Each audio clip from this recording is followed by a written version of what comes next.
নদী আর তো মুঠো চাল ফেলে দে হাড়িতে। ঠাকুর জামাই এলো বাড়িতে, ও ননদি ঠাকুর জামাই এলো বাড়িতে। বলি ও ননদি আর তো মুঠো চাল ফেলে দে হাড়িতে।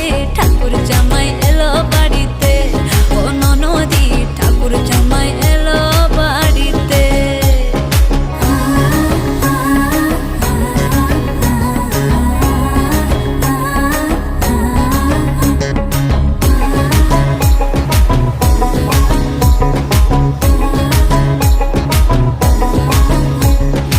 স্টেশনের বাবুর মতো মিষ্টি পান খেয়ে, স্টেশনের বাবুর মতো মিষ্টি পান খেয়ে, দেখেন তোরে দেখছে কেমন ট্যাপে টিপে গেছে। আমি তাইতে বলি